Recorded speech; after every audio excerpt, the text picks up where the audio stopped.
Hi welcome to plus TV. ఈ రోజు మనతో పాటు శ్రీ జగద్గురు పీఠం చైర్మన్ మరియు వారసురాలు మైలవరపు నాగమణి గారు మనతో ఉన్నారు.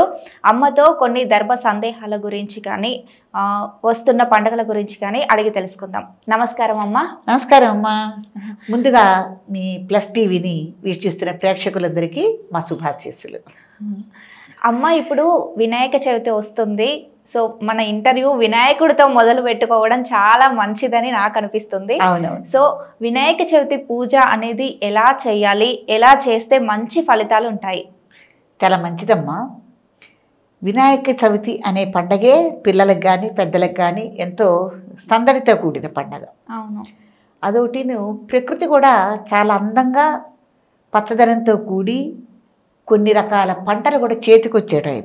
అంటే అపరాలు ఏమన్నా మినుములు కానీ పెసలు కానీ ఇవన్నీ వేస్తే కనుక చేతికొచ్చే టైం కూడా.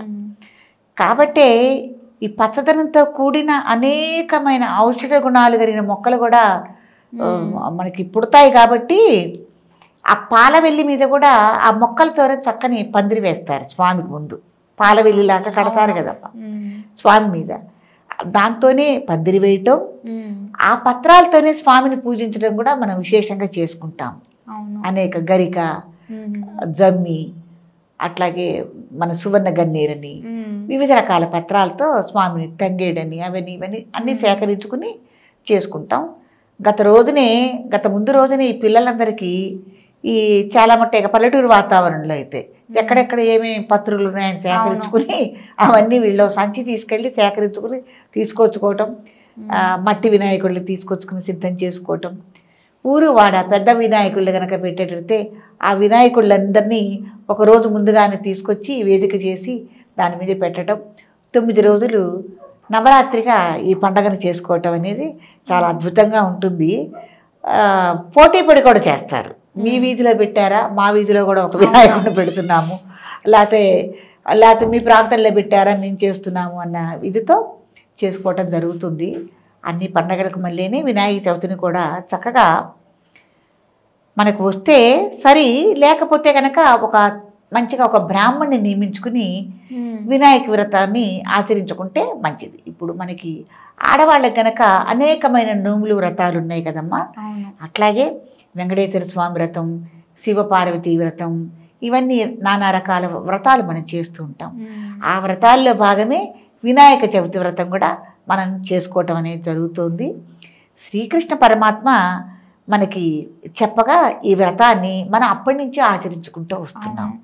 ఎందుకంటే ఒకానొకప్పుడు వినాయకుడికి మనం దేవతలందరి మీద ఒక ఆధిపత్యాన్ని అనేది ఇచ్చారు. ఆయనకి ఇచ్చినప్పుడు అందరూ పండగ చేసుకున్నారు. పండగ చేసుకుని పాప అందరూ పిలిచి ఆయనకి రకరకాల పిండి వంటలు, భోజనాలు ఇవన్నీ ఆయనకి పెట్టారు. పార్వతీదేవి కూడా కుమారుడికి ప్రేమ మీద చాలా రకాల పిండి వంటలు చేసి పెట్టింది. అవన్నీ తిని ఆయన బొజ్జగణపయ్య ఆయాసపడుతూ సాయ సంధ్యాకాలంలో ఇదే చవితి రోజున అటు ఇటు తిరుగుతున్నాడు పాప ఆయాసంతో. అబ్బా అయ్యా అని పొట్ట పట్టుకొని తిరుగుతుంటే చంద్రుడు చూసి నిలబాలుడు, చవితి చంద్రుడు చూసి వినాయకుడిని చూసి నవ్వటం జరిగింది. నవ్వటం జరిగితే అది ఆటోమేటిక్గా ఆ దృశ్యం చూస్తే వస్తుంది. ఆ నవ్వటం జరిగితే దిష్టి తగిలింది స్వామికి, గణపతికి. దిష్టి తగటం వల్ల ఏంటంటే బొజ్జ కొద్దిగా దెబ్బతిని ఆయనకి వాంతులు వచ్చి ఉండ్రాళ్ళన్నీ బయటకు వచ్చేసినాయి. రావటం వల్ల పార్వతీ అమ్మవారికి కోపం వచ్చింది. నా వినాయకుడిని చూసి చంద్రుడు నవ్వుతాడా, అందులో దిష్టి తగిలింది నా బిడ్డకి ఆ నవ్వు వల్ల అని. అందుకే అంటారు నరుడు కంటికి నల్లరాయినా బద్దలవుతుంది. ఏదైనా తిన్నా చేసినా కూడా కొద్దిగా చాటు మాటు ఉండాలి. అప్పుడు పార్వతీ అమ్మవారు ఏమని చెప్పించిందంటే చంద్రుడిని, ఈ చవితి రోజున, ఆ చవితి రోజున కూడా అల్లా అసలు నిన్ను ఎప్పుడైనా సరే ఎవరైనా చూస్తే గనక వాళ్ళు నీలాపది నిందలకి గురైపోతారు అని చెప్పించేసి చెప్పిస్తే ఎప్పుడు అంటే ఎట్టా కుదురుతుందమ్మా. చంద్రుడు కనిపించేవాడు కదా, సూర్యచంద్రులు మనకు ప్రత్యక్ష దైవాలు కనిపించేవాళ్ళు, చూడకుండా ఎవరు ఉండలేరు. కాబట్టి అప్పుడు చంద్రభగవానుడు ఏం చేశాడంటే పార్వతీ అమ్మవారిని వేడుకున్నాడమ్మా, మీరు ఇట్లా అంటే భావ్యం కాదు, కాబట్టి నాకు శాప విమోచన ఇవ్వండి తల్లి, నా మీద ఆగ్రహించకండి, అనుగ్రహించండి అని కాళ్ళ మీద పడి ప్రార్థించగా అమ్మవారు ఈ చవితి రోజున చూసిన వాళ్ళ వరకు నీలాప నిందలకు గురవుతారు అని చెప్పించింది. ఒకవేళ అమ్మ పొరపాటున మనం చూసినాం అనుకో, దానికి ఏమైనా పూజ కానీ ఏమైనా చేస్తే పోతుందా అది? అదే చెప్పుకుంటూ వస్తున్నాం మనం దాని గురించి. అప్పుడు చవితి రోజును చూస్తే కనుక నిన్నెవరైతే చూసారో వాళ్ళు నీలాప నిందలకి గురవుతారు. నీలాప నిందలు అంటే ఏదైనా మనం చెయ్యని పని చేశాము అని, ఏదన్నా ఇంట్లో ఏదన్నా వస్తువు పోయింది, ఆ పోతే మీరే తీశారు అని కానీ, ఏదన్నా మాట మనం మాట్లాడలేదు అనుకోండి, అది మీరే మాట్లాడారని కానీ, ఎవరైనా వాళ్ళకి అనుమానం వచ్చి కానీ వాళ్ళు నీలాప నిందలు అంటారు దాన్ని. అంటే మనం చెయ్యని దాన్ని వాళ్ళు మాట్లాడటం అనేది అట్లా గురవుతారని ఆవిడ శాపం ఇచ్చేసింది.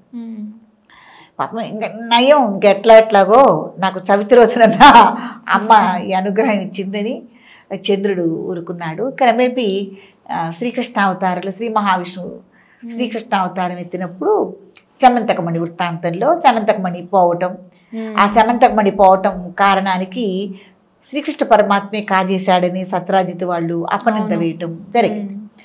ఆ అపనిందను మాపుకోవటానికి స్వామి పైనమే వెళ్ళి ఆ జాంబవంతుడి గృహలో ఆ సమంతకమణిని సేకరించి మళ్ళీ సత్రాజిత్తుకి ఇవ్వటం జరిగింది.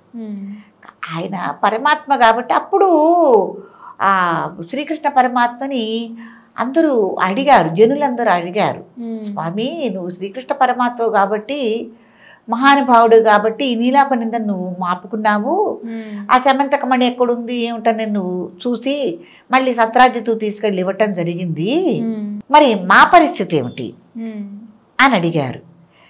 ఆ నీలాప నింద కూడా స్వామికి కృష్ణుడికి ఎలా వచ్చింది? ఈ చవితి కన్నా ముందు ఆ చవితి రోజున స్వామి సాయంత్రం పూట పాలు పిండుతున్నారు గోవుకి.